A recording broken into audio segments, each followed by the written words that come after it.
네, 하나님 말씀은 창세기 3장 14절에서 24절까지 우리 한 절씩 교독하겠습니다. 14절을 제가 먼저 읽겠습니다. 여호와 하나님이 뱀에게 이르시되 내가 이렇게 하였으니 내가 모든 가축과 들의 모든 짐승보다 더욱 저주를 받아 배로 다니고 살아있는 동안 흙을 먹을지니라.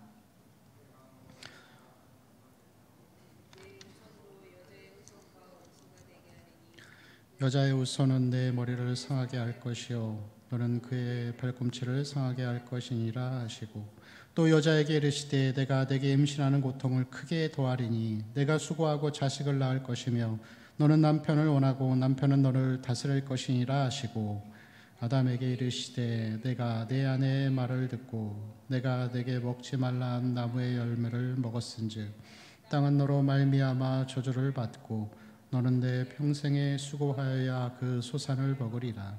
땅이 내게 가시덤불과 엉겅퀴를 낼 것이라. 내가 먹을 것은 밭의 채소인즉 내가 흙으로 돌아갈 때까지 얼굴에 땀을 흘려야 먹을 것을 먹으리니 내가 그것에서 취함을 입었음이라. 너는 흙이니 흙으로 돌아갈 것이니라 하시니라. 아담이 그의 아내의 이름을 하와라 불렀으니 그는 모든 산자의 어머니가 됨이더라. 여호와 하나님이 아담과 그의 아내를 위하여 가죽옷을 지어 입히시니라. 여호와 하나님이 이르시되 보라, 이 사람이 선악을 아는 일에 우리 중 하나같이 되었으니 그가 그의 손을 들어 생명나무 열매도 따먹고 영생할까 하노라 하시고, 여호와 하나님이 에덴 동산에서 그를 내어보내어 그의 근원이 딴 땅을 갈게 하시니라. 함께 읽겠습니다. 이같이 하나님이 그 사람을 쫓아내시고 에덴 동산 동쪽에 그룹들과 두루 도는 불칼을 두어 생명나무의 길을 지키게 하시니라. 아멘. 이 3장의 말씀 가운데에서 지난 시간에 우리가 살펴본 대로 이 하나님의 말씀에 불순종하여 선악과를 따먹은 이 사람들에게 하나님은 여러 가지 죄의 결과들을 보여주십니다. 특별히 12절과 13절을 보면은 책임을 전가하는데, 하나님이 이 선악과를 따먹었느냐라고 말했을 때 이 12절에서 아담은 하나님이 나에게 주신 그 여자가 내게 줘서 내가 먹었다 하면서 이 책임을 하나님과 여인에게, 아내에게 돌리는 것을 볼 수가 있습니다. 그리고 13절 말씀에서 보면은 이 여자 하와는 그 뱀이 나를 깨물어 먹었다이다 하면서 또 자기의 책임을 자기에게 돌리지 아니하고 이 뱀에게 돌리는 것을 볼 수가 있습니다. 이 세상의 모든 갈등과 어려움의 일들은 다 이 책임 전가로 비롯됩니다. 부부의 관계도 그렇고 사람들과의 관계도 그렇고 이 나라와 국가 간의 모든 이 분쟁과 전쟁의 요인도 이 결국에는 네가 먼저 잘못했다라는 것에서 시작되는 것을 볼 수가 있습니다.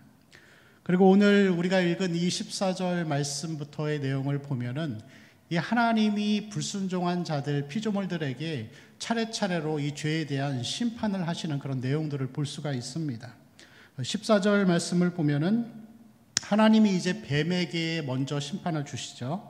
그런데 이 뱀에게는 배로 다니고 살아있는 동안에 흙을 먹으며 살 것이라 그렇게 이 심판을 말씀하십니다. 근데 실제로 뭐 흙을 먹었다라는 것은 아니고 흙을 핥으리라라는 표현으로서 이것은 이 피조물이 하나님으로부터 멸시와 조롱의 대상이 되었다라는 그런 상징을 가지고 있습니다. 자, 그리고 16절 말씀을 보면은 이제 두 번째로 하와에게 이르시는데 임신하는 고통을 크게 더한다라고 하셨습니다. 그리고 해산의 고통과 더불어서 남자의 다스림이 있을 것이다 라고 이렇게 말씀하고 있죠. 여기서 수고하고 자식을 낳는다라고 하는 이 16절의 말씀에서 수고한다라고 하는 것은 슬픔과 고통 가운데에서 출산을 할 것이다 라는 그런 표현입니다. 예, 여러분 이 자식을 이제 키워본 우리 성도님들은 다 알겠지만 아이는 어디 있을 때 제일 편하죠?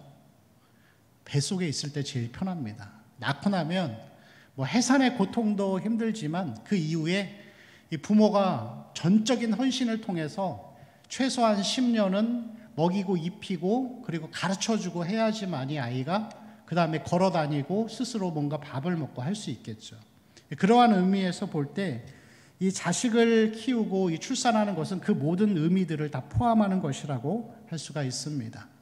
그리고 마지막으로 17절에 아담에게 하나님이 말씀하시는데, 아담에게는 저주를 받아서 너로 말미암아 땅이 저주를 받고 너는 내 평생에 수고하여야 그 소산을 먹는다, 그렇게 표현하고 있습니다.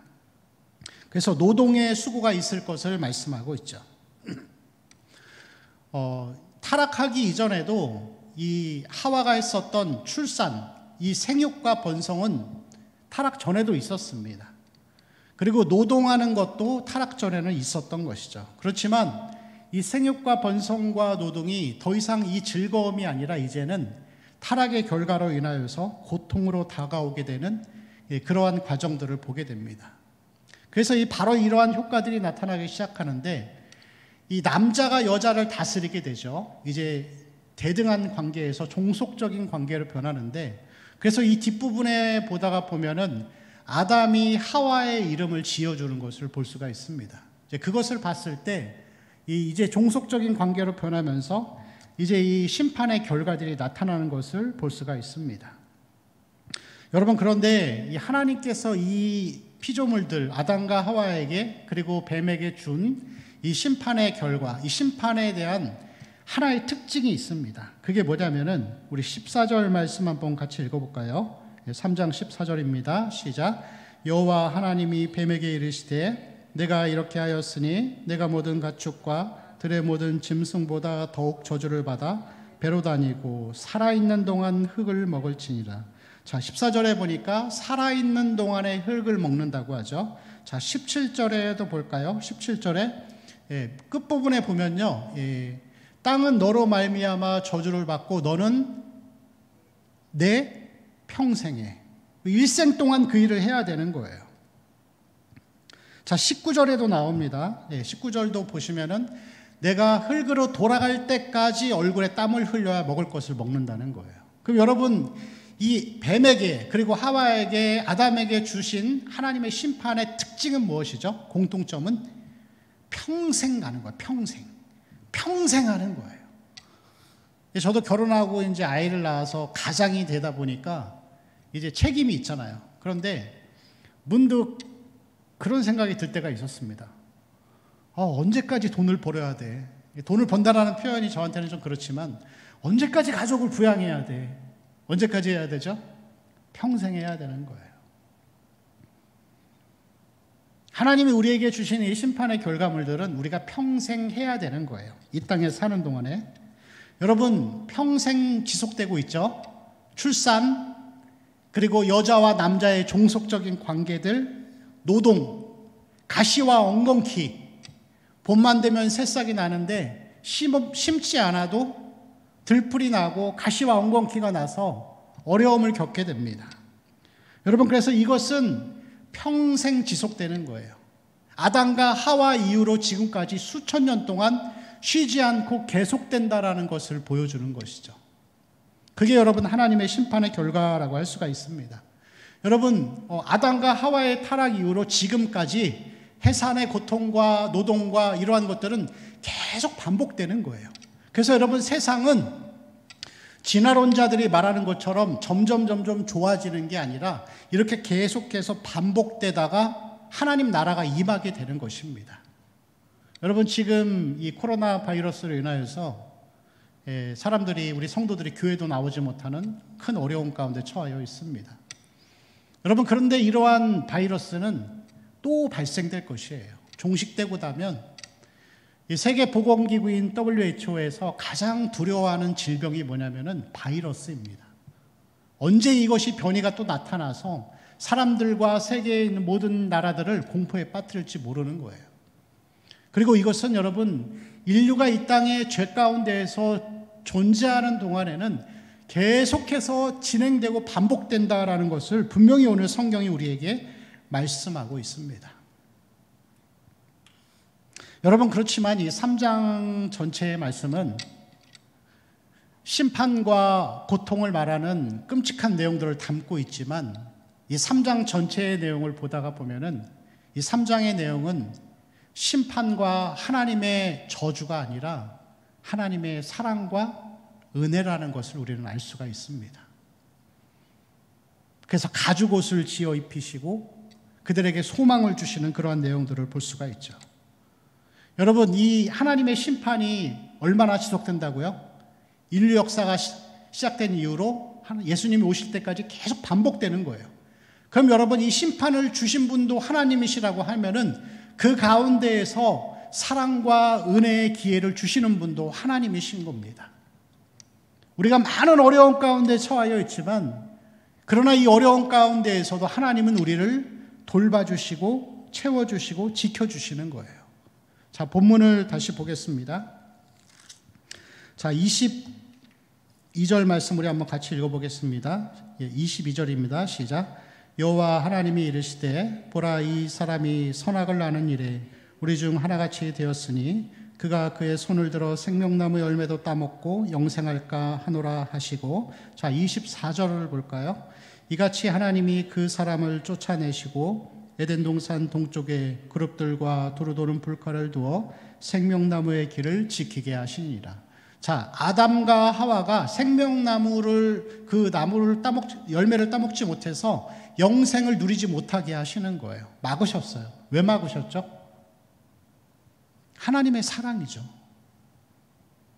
여러분 생각해 보세요. 아담과 하와는 이미 죄로 인하여서 오염됐어요. 그런데 그러한 관계가 파괴되고 질병이 올지도 모르는 그런 상황에서 여러분 영원히 산다고 생각해 보세요. 더 간단하게 설명해 볼까요? 여러분, 암에 걸렸어요. 끔찍한 암에 걸렸는데 치료는 되는데 완치는 안 되는 거예요. 그런데 영원히 암 치료하면서 영원히 사는 거예요. 살고 싶으세요? 안 살고 싶죠. 하나님이 그러한 끔찍한 고통이 끝나게 하시기 위해서 미리 그 길을 막으신 것이라고 할 수가 있습니다. 여러분, 그렇다고 한다면은 이 심판이 무한적으로 반복된다라고 하면은 이제는 생명나무의 길을 막으셔서 끝나게 하는 때가 있어요. 그때가 언제이죠? 예수 그리스도의 오심을 통하여서 그렇게 하시는 것입니다. 가죽옷을 지어 입히셔서 그들의 모든 부끄러움과 수치를 가르시고 이제 죄가 없는 세상을 완성하실 그 예수 그리스도가 오시면 모든 것이 끝나는 것이라고 할 수가 있습니다. 여러분, 우리는 하나님의 사랑을 입은 자들입니다. 하나님이 우리를 어떠한 상황 가운데에서도 인도하시고 보호해 주십니다. 비록 아담과 하와가 불순종으로 말미암아서 죽음이라는 끔찍한 운명을 맞이하게 되었지만, 그럼에도 불구하고 하나님께서는 예수 그리스도를 보내셔서 우리를 지켜주시고 보호해 주시고 또 구원해 주신 그것을 우리는 그 은혜를 누리면서 살아야 할 줄로 믿습니다. 갈라디아서 3장 26절에서 27절까지의 말씀을 보면은 이런 말씀이 기록되어 있습니다. 우리 같이 한번 갈라디아서 말씀 읽어보겠습니다. 26절 시작. 너희가 다 믿음으로 말미암아 누구든지 그리스도와 합하기 위하여 세례를 받은 자는 그리스도로 옷 입었느니라. 아멘. 26절에 보니까 그리스도 예수 안에서 하나님의 아들이 되었다라고 설명하고, 또 27절에서는 그리스도로 옷 입었다 그렇게 표현하고 있습니다. 여러분, 비록 이 형벌은 계속되고 우리는 마지막에 죽게 되지만, 그러나 우리는 이 죽음이 끝이 아니라 그리스도의 옷으로 옷 입혀졌고 하나님의 아들과 또 자녀가 되었고 영생을 누리는 삶을 보장받게 되었습니다. 그리고 많은 어려움 가운데에서도, 위기 가운데에서도 하나님은 우리를 지켜주시고 보호하여 주실 줄로 믿습니다. 여러분, 하나님이 우리를 사랑하시고 얼마나 은혜롭게 우리를 보호하시는지 이사야 43장의 말씀을 보면은 불 가운데 너를 타지도 못하고 물 가운데 너를 침몰치도 못하며 또 심지어는 다른 백성들로 너의 생명을 대신해 주신다고 그렇게 말씀하셨습니다. 요한복음 17장의 말씀을 보면은 예수님이 이제 조금 있으면 십자가에 잡혀서 죽으시기 직전에 그런 위기 상황 가운데 있음에도 불구하고 예수께서는 제자들과 그리스도인들을 위해서 성도들을 지켜주시고 보호해 주시기를 위해서 기도하고 있는 그러한 사랑의 모습을 우리에게 보여주고 있습니다. 그리고 예수 그리스도께서는 지금도 천국에서 우리를 위해 중보하시고 우리와 함께 하시는 그러한 우리의 인도자가 되어주고 계십니다. 여러분, 그 하나님의 이 놀라운 은혜와 사랑으로 충만하게 모든 위기들을 잘 이겨나시기를 바랍니다. 잘 되시죠? 고통 가운데 있어도 여러분 하나님의 충만한 은혜로 넘쳐 있죠? 뭘 넘쳐 있어요? 안 넘치죠? 하나님이 우리를 인도하시고 보호하시는 거 다 알아요. 평소에는 그게 돼요. 근데 어려움을 겪어보면 안 돼요. 그냥 하나님 나를 인도하셔, 나를 은혜로 지켜주셔, 알죠? 아는데 여러분 재정적인 고통에 빠져보세요. 몸이 아파보세요. 여러 가지 위기에 빠졌을 때는 그 마음이 유지가 돼요. 여러분 마음속에 평안함이 있습니까? 은혜가 충만해서 모든 것들을 넉넉하게 이겨낼 수 있습니까? 우리는 그렇게 한다고 장담할 수 없습니다. 단순히 여러분 우리가 하나님이 우리를 인도하시고 보호하신다는 그것만, 그 생각만 가지고서는 우리가 이 땅에서 승리하는 삶을 살아갈 수 없는 거예요. 그럼 여러분 우리는 어떻게 해야 되죠? 여러분 사단은 우리에게 찾아와서 그리스도인들을 불안한 마음 가운데 살아가게 만듭니다. 근심하고 걱정하게 만들죠. 그래서 여러분 신앙은 뭐냐면 신앙은 우리의 마음을 지키는 게 승리하는 거예요. 잠언 4장 23절 말씀을 보면은 그런 말씀이 있죠. 모든 지킬 만한 것 중에 더욱 내 마음을 지키라. 생명의 근원이 이에서 난다. 그렇게 표현하고 있습니다.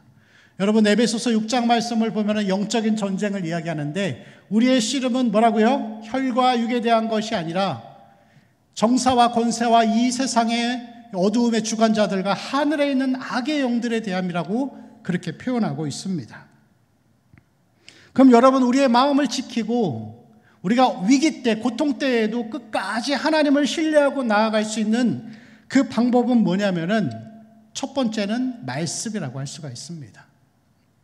그래서 에베소서 6장 말씀을 보면은 우리의 싸움이 혈과 육에 대한 것이 아니라 영적인 어려움에 대한 전쟁인데 거기서 무엇을 해야 된다고요? 전신갑주를 입으라는 거예요. 구원의 투구를 쓰고 성령의 검을 갖고 의의 호심경을 붙이고 이게 다 뭘 얘기하는 거죠? 말씀이란 얘기예요. 말씀을 그냥 여러 가지로 표현한 거예요. 말씀으로 충만하라고 얘기를 하는 거예요. 요한복음 17장 17절에 보면은 예수께서 마지막으로 기도하실 때 저희를 진리로 거룩하게 해달라고 그렇게 기도하고 있습니다. 우리는 진리 가운데 살아가는 삶이 되어야만이 이 어려움 가운데서도 승리할 수 있는 것이죠. 그리고 두 번째는 기도입니다. 아무것도 염려하지 말고 오직 모든 일에 기도와 간구로 너희 구할 것을 감사함으로 하나님께 아뢰라. 그리하면 뭐죠? 하나님의 평강이 너희 마음과 생각을 지키시리라. 우리가 좀 전에 말씀드렸던 에베소서 6장 전신갑주 말씀을 말한 다음에 그 다음에 에베소서 6장 17절에서 18절의 말씀을 보면은 이렇게 기록되어 있습니다. 우리 한번 읽어보겠습니다. 6장 17절에서 18절입니다. 구원의 투구와 성령의 검 곧 하나님의 말씀을 가지라라고 말씀한 이후에 18절에요. 모든 기도와 간구를 하되 항상 성령 안에서 기도하고 이를 위하여 깨어 구하기를 항상 힘쓰며 여러 성도를 위하여 구하라 라고 하면서 말씀과 기도로 우리의 마음을 무장할 것을 우리에게 말씀하고 있습니다. 여러분 우리는 이 형벌의 고통 가운데에서 평생을 살아가지만 위기가 찾아올 때마다 우리가 넉넉하게 이길 수 있는 이유는 단순히 하나님이 나를 지켜주신다라는 마음의 생각뿐만이 아니라 그것을 넘어서 말씀과 기도의 삶을 통하여서만이 우리가 하나님 앞에서 묵묵하게 그 자리를 지키면서 승리하는 삶을 살아갈 수 있는 것입니다. 여러분 그런데 문제가 있어요. 왜냐하면은 그냥 단순하게 말씀과 기도만을 한다고 해서 승리가 이루어지지는 않는 거예요.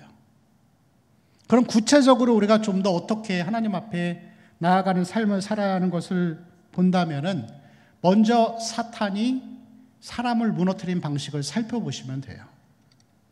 자, 3장 우리 1절 말씀, 오늘 본문에는 나와 있지 않은데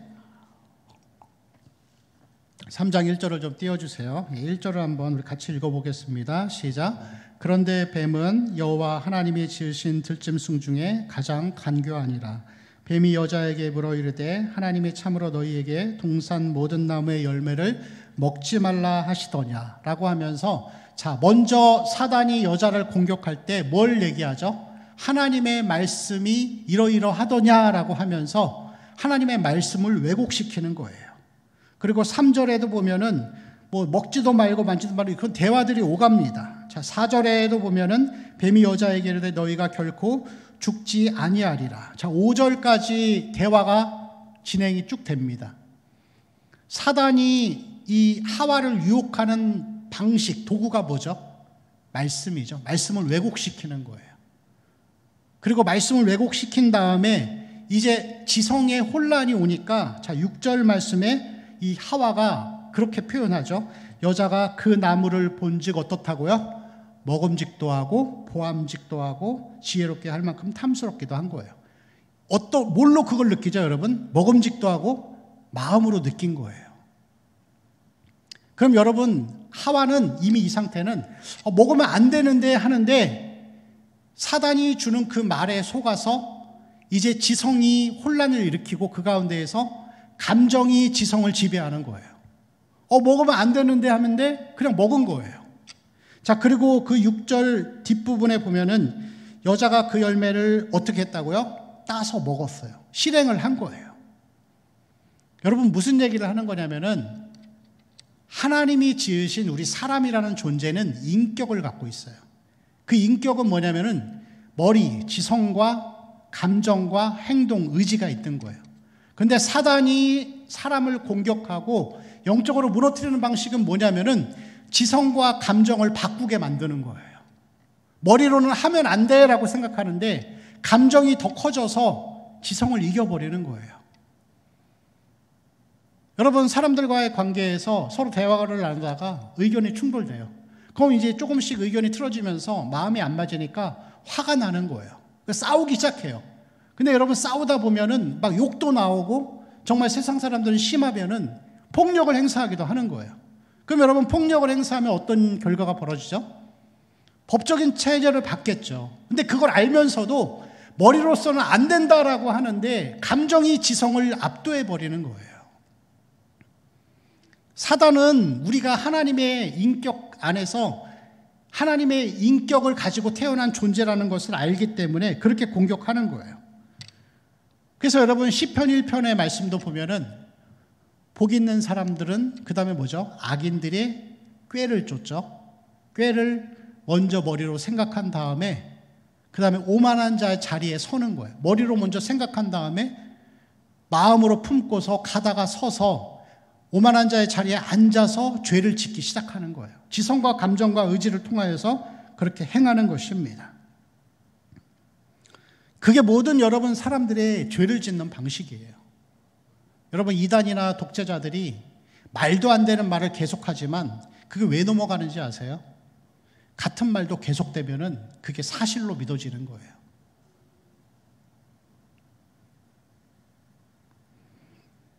마태복음 6장 21절에서 24절까지의 말씀 우리 한번 같이 보겠습니다. 마태복음 6장 21절, 22절, 24절.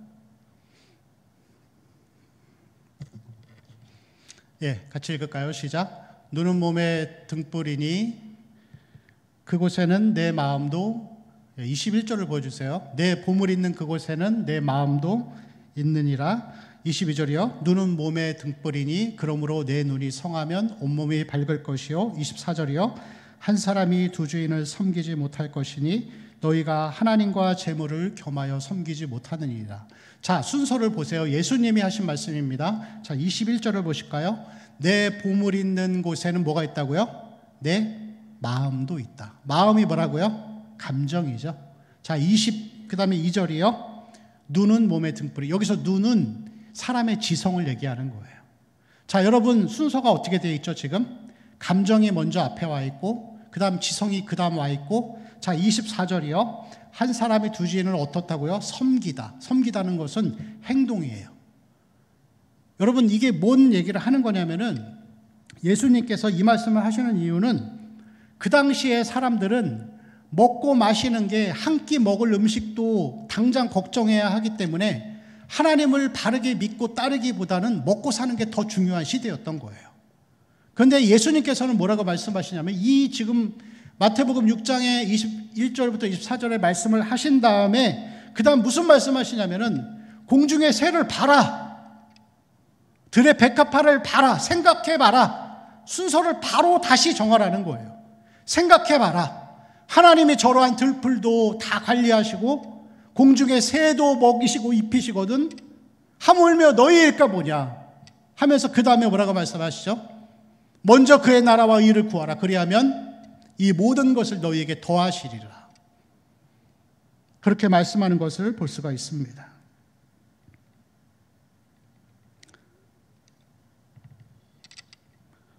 여러분,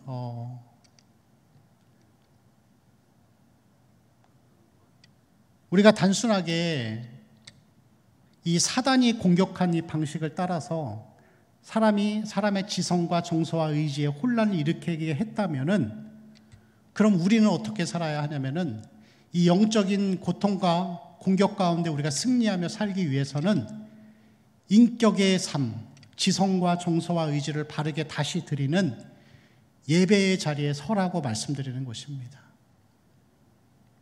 사단이 공격한 방식을 따라서 우리도 하나님의 방식을 가지고 가는 거예요. 사단은 계속 우리의 지성과 감정을 바꿔버리고 의지를 행하게 하지만 우리는 다시 지성을 바로 세우고 감정을 하나님 앞에 드리고 의지를 다해 하나님 앞에 나아오는 삶이 되어야 할 줄로 믿습니다. 자, 아까 제가 처음 말씀드렸던 영적인 전쟁에서 승리하는 방법은 기도와 말씀이라고 그랬습니다. 근데 여러분 문제가 있어요. 사단은 하나님이 주신 이 선한 수단인 기도와 말씀도 악하게 사용하는 능력이 있어요. 기도를 많이 하는 사람은 기도가 최고라고 생각하는 거예요. 기도를 통해 뭔가를 체험하고 뭔가를 경험하고 뭔가를 느끼는 걸 좋아하는 거예요. 근데 여러분 잘 생각해 보세요. 이 꿈에 되게 민감한 사람이 있어요. 하나님의 이 교회를 다니는데 꿈에 민감한 사람이 있는 거예요. 꿈꾸는 것을 되게 현실로 생각하고 꿈에 따라 행동을 생각하는 거예요. 그런데 이 성도에게 한 사람이 접근을 합니다. 접근해서 친하게 막 지내다 보니까 이 사람이 꿈에 대해서 굉장히 예민한 사람인 것을 안 거예요. 그래서 꼬시는 거예요. 내가 말이야 어젯밤에 꿈 꿨는데 자기 오늘 운전하면 안 돼. 사고 날 거야. 근데 이 사람이 그 말을 그냥 믿진 않는 거예요. 에이 무슨 사고가 나 하면서 실제로 이렇게 운전을 하고 가는데 또 다른 한 사람이 뒤에서 고의로 몰래 툭 박는 거예요. 그럼 여러분 어떻게 되죠? 이 사람 마음이? 그 꿈을 말해준 사람을 절대적으로 신뢰하게 돼요. 그럼 여러분 이거는 100% 넘어가는 거죠. 그게 여러분 이단, 요즘 핫한 이단이 사람을 포교하는 방법입니다.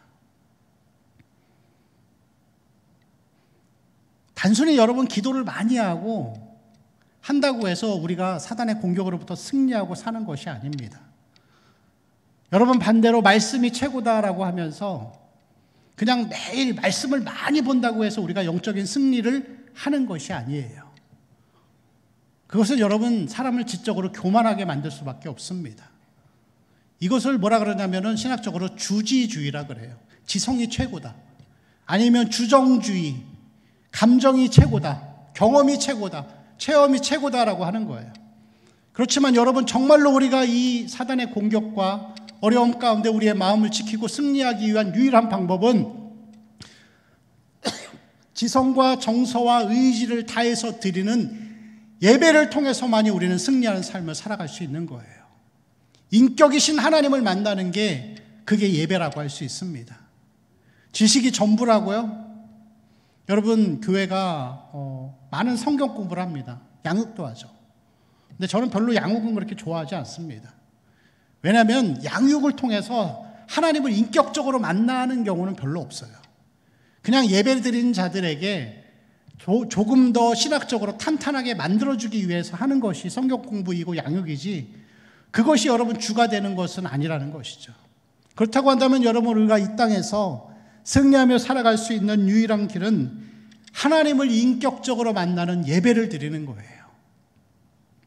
사단이 하와에게 찾아와서 지성과 감정을 뒤섞어버리고 의지를 행하게 했다면, 우리도 역시 인격적인 만남인 예배를 통해서 우리의 지성과 정서와 의지를 바르게 세우고 매일의 예배 가운데에서 하나님을 만나고 하나님과 인격적으로 교제하는 이 참 교제의 시간들이 있을 때, 여러분, 우리는 이 땅에서 평안의 마음으로 든든하게 살아갈 수 있는 것입니다.